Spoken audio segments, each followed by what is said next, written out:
बिस्मिल्लाहिर्रहमानिर्रहीम। पुरान थोड़ी गल ना मैं जहांगीर मिनास ते अज जनाब तुहानूं दस्सिए कि मियाँ साहब मियाँ नवाज शरीफ ने अज पार्लिमानी बोर्ड एक बड़ा धुआंधार खिताब कट मारिया। तुहानूं पता है मियाँ साहब के बारे प्रॉब्लम यह है कि ये अपने मुखालफा नहीं बख्शते, दिल च घर रखते हैं और मौका जो आंदा है ना यानी वट्टा पाई रखते हैं और जो मौका आंदा है वह जनाब मुखालफिन निशाना बना देंगे।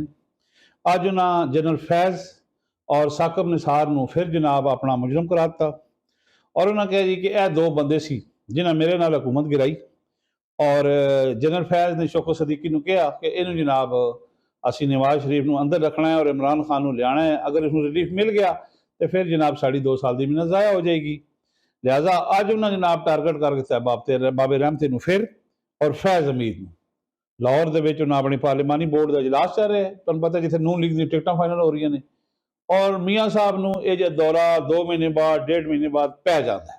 मियाँ साहब नहीं टलते इस शहबाज शरीफ उन्होंने आता रहा है और जनाब इनकलाबियन भी रोकता रहा है, भाई जान कहता रहा है मसालत करे जनाब मामलात अफाम तफहीम से हल करे। शहबाज शरीफ से तुहानूं पता है बारे किया जाता है कि वह लीनियट आदमी, लेकिन मियाँ साहब नूं राती फिर कोई दौरा पिया नहीं और फिर पुरानियां पीड़ा जाग गई कि मेरे जनाब दाग धोया जाए, मेरे को इंसाफी दी जाए, इंसाफ दिता जाए। और अज जनाब मियाँ साहब ने नवा फार्मूला दे दिता। उन्होंने कहा कि खाली मैं वज़ीर आज़म यानी वजारत उज़मा और वजारत आला नहीं लैनी, ये दो तो उन्हें औखे कर दी ने अपनियां यानी मैं वज़ीर आज़म भी हाँ, वज़ीर आला भी मेरा होएगा पंजाब विच। उन्होंने कहा ये सिर्फ नहीं लैनी बल्कि 2017 के बंदे जोड़े मेरे जिन्हें मेरे जनाब हुकूमत गिराई यानी सुप्रीम कोर्ट के वो जज दो पार्टियां साकब निसार और खोसा और खसूसन फैज़ हमीद जो उस वक्त DGISI सी और इमरान खान के सारे मामलात कर रहे सी।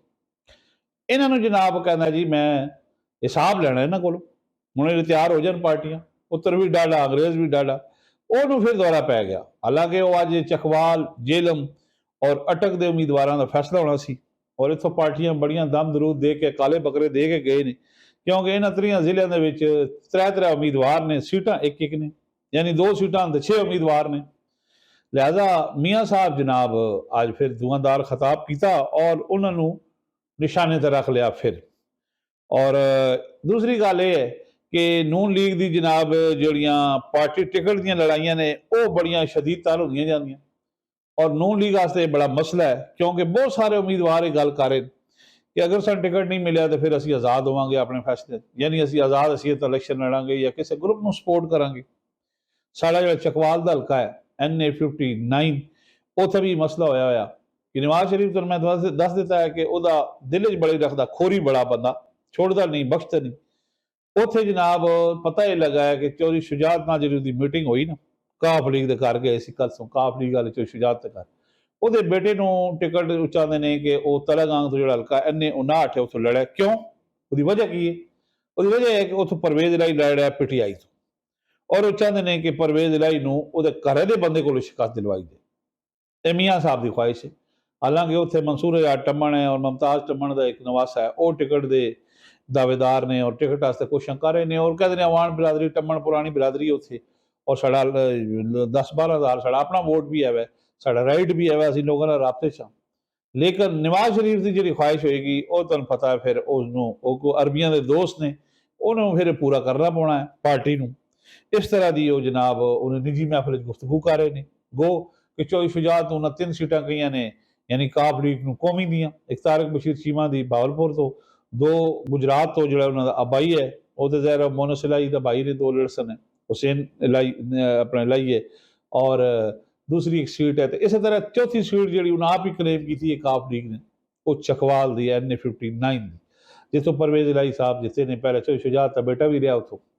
लेकिन हुण उन्होंने कहा कि असी चौधरी शुजात साहब भी बड़े मज़ाही जोखी किस्म के आदमी ने उन्होंने कहा जी तुसीं असी अपनी पार्टी का इजलास बुलावांगे। तो मियाँ साहब बड़े हसे वो 4 बंदे तुसीं बैठे हो आए 4 पार्टी के और कि इजलास बुलाना तो अमृतसर तो बंदे बुला ने। लिहाजा ये जनाब नवाज शरीफ की ख्वाहिश है कि ये जनाब जोड़े बंदे मेरे नाल जिन्हें की परवेज अपना परवेज इलाही की भी दिलाई कर रखी है कि इनू मैं घर के बंदे को मरवावां। तुहानूं पता है ना कुछ बंदे जोड़े पहले नवाज शरीफ नाल सन और PTI चले गए या नून लीग नूं छड्ड गए उन्होंने में राणा नज़ीर ही कामों की तो सी उसने दोबारा कोशिश की थी मैं नून लीग आ जावा, लेकिन मियाँ साहब कहते कि मेरा तरीका कार है कि मैं मोटरवे तो जा रहा जो बंदा मैं छड़ जाएगा वो फिर इंटरचेंज तो पिछों मिलेगा तो मेरा काबला तो टुर जाएगा, बाबू साहब पिछों वो मिल ही नहीं सकता, वो तो कभी सालम ही पहुंचेगा मेरे ही पीछे रह जाएगा। लिहाजा वो जनाब मियाँ साहब का ये तर्ज सियासत है, वो अपने मुखालफिन नहीं छड़ते। अज उन्हें फिर जहर उगल दिता है और दिल की बड़ास कढ़ी बाबे रहमते ते और फैज़ हमीद ते। ते हुण लोग ये कह रहे हैं जिन्हां दी हुकूमत बन भी गई 3 साल कढ़दी है, 2.5 कढ़दी है, 4 कढ़दी ये हुण वेखो इहदा फैसला वक्त ने करना। ਇਹ ਤੁਹਾਡੇ ਨਾਲ ਗੱਲਬਾਤ ਕਰਨੀ ਸੀ। ਸਾਡੇ ਚੈਨਲ M2M ਨੂੰ ਸਬਸਕ੍ਰਾइब भी कर दो, ਮੁਹੱਬਤ फरमाओ, ਇਹਨੂੰ शेयर भी कर दो। ਮੈਨੂੰ ਦਿਓ इजाज़त, अल्लाह हाफ़िज़ नासिर।